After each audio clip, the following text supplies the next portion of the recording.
Coba deh kamu cek sekarang ke dapur kamu, apakah ada mie sedap, Soklin, Nupo, Mama Lemon, Ale-Ale, atau Floridina. Nah, jika kamu membeli produk tersebut, berarti kamu sudah menyumbang duit ke salah satu keluarga terkaya di Indonesia.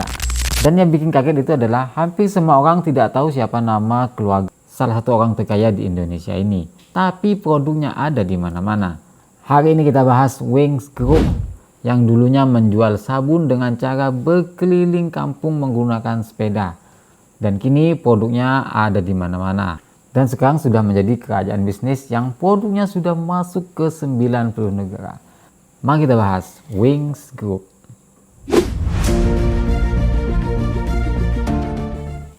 Oke, sekarang kita mulai. Pada tahun 1948, negara kita Indonesia yang baru berumur 3 tahun itu, di tengah ekonomi yang masih sulit seperti itu, ada dua orang sahabat di Surabaya yang bernama Harjo Sutanto dan Johannes Ferdinand Kartuari yang punya ide sederhana dan bikin kaget. Bikin apa? Bikin sabun. Bukan sabun mahal, bukan sabun fancy, tapi sabun murah yang dibeli orang kampung. Mereka menamai usahanya Fa Wings, dan cara jualannya keliling dari pintu ke pintu naik sepeda. Waktu itu pasar sabun udah dikuasai Sunlight, jadi produk dari Unilever ini sudah menguasai pasar. Orang menengah ke atas sudah menggunakan produk dari Sunlight. Tapi Pak Harjo dan Ferdinand itu tidak menyasar kelas atas, dia menyusul orang kampung untuk menjual produknya. Dia masuk ke celah yang belum dijangkau oleh produk Unilever, warung-warung, pasar tradisional, hingga kampung-kampung di Jawa Timur. Dan ternyata strategi itu gila banget ya. Pelan-pelan Wings Shop itu sudah dikenal dari kampung ke kampung, bahkan dari kota ke kota lain. Masuk ke tahun 1980-an, Wings sudah nggak bisa dianggap remeh lagi. Mereka udah mulai ekspansi gede-gedean dan juga bangun pabrik baru, bangun distribusi di seluruh Indonesia. Nggak cuma di Jawa, bahkan sampai di luar Jawa. Disinilah mereka dikenal karena mempunyai langkah yang berani. Mereka gandeng perusahaan Jepang bernama Lion Corporation. Dari kerjasama ini lahirlah merek-merek baru seperti Emeron, ada Ciptaden, sampai Mama Lemon. Jadi kalau kamu pikir Mama Lemon atau Ciptaden itu produk luar negeri, kamu salah. Itu adalah produk asli Indonesia yang menggunakan nama kebarat-baratan. Dan ini sebenarnya pelajaran bisnis yang menarik, di mana kita tidak boleh gengsi buat berkolaborasi. Mereka ambil teknologi dari luar dan memasarkan produknya di Indonesia ini. Oke, sekarang kita masuk pada bagian paling berani di grup Wings.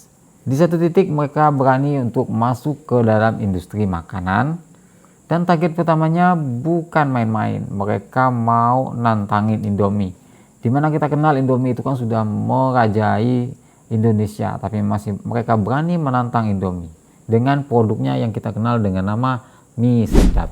Tapi Wings itu punya senjata utama, yaitu harga lebih murah dan rasa yang cukup bersaing. Hasilnya nggak bisa ngalahin Indomie. Sampai sekarang Indomie masih terbesar ya di Indonesia. Tapi Wings berhasil merebut sekitar 20% pasar mie instan Indonesia. Dan itu bukan angka yang kecil. Dari situ Wings mulai percaya diri masuk ke minuman. Dia bikin Ale-Ale di tahun 2007. Dia bikin Teh Rio di 2010. Dan dia bikin juga Floridina di tahun 2012. Hasilnya produk-produk itu berseliweran di pasaran ya. Dan juga mungkin banyak merek lain yang sudah ada ya, yang juga berasal dari Wings. Bahkan yang menarik dari Wings itu menurut saya, misal ada teh pucuk ya dari Mayora, maka Wings itu bikin teh Japana. Ada Aqua, minuman air mineral yang sudah terkenal itu, maka Wings bikin Aku Pipa ya. Kemudian ada Luwak White Coffee, jangan lupa Wings bikin juga Top Coffee.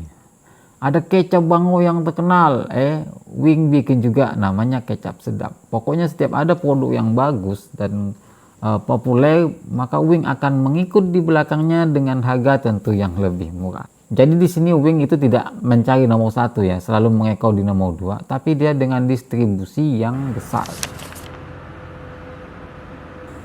Nah, bagian ini yang bikin gua kaget adalah ternyata Wings itu go internasional itu bukan di satu negara, tapi di 90 negara.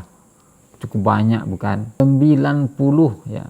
Dan ekspor itu bukan sedikit-sedikit, tapi bisa menyumbang hingga 30% dari total pendapatan Wings.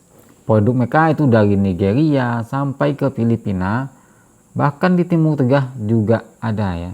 Yang mungkin saja kamu belum pernah ke sana, tapi produk Wings sudah ada di sana. Jadi kira-kira di Nigeria itu yang suka makan mie sedap atau pakai soklin di rumahnya, mereka tidak mengira kalau produk itu dari Indonesia. Oke, terus apa saja pelajaran yang kita bisa ambil dari bisnis Wings ini? 1. Mereka nggak menyerang pasar yang besar. Mereka nggak menyerang pasar yang udah penuh. Waktu Unilever pegang kelas menengah dan atas, mereka masuk ke warung-warung yang ada di kampung. Dan itu cukup diterima. Jadi Wings masuk kelas bawah dulu, kuasai celah yang diabaikan, baru berkembang. Pelajaran kedua, distribusi itu segalanya. Wings kuat bukan karena produknya bagus, tapi karena produknya ada di mana-mana. Di warung pinggir jalan, bahkan sampai Alfamart ya. Itu hasil puluhan tahun yang mereka kelola. 3. Mereka nggak gengsi mulai dari kecil. 2 orang, 1 sepeda, dari rumah ke rumah menjual sabun. Dari situ menjadi perusahaan yang masuk ke 90 negara.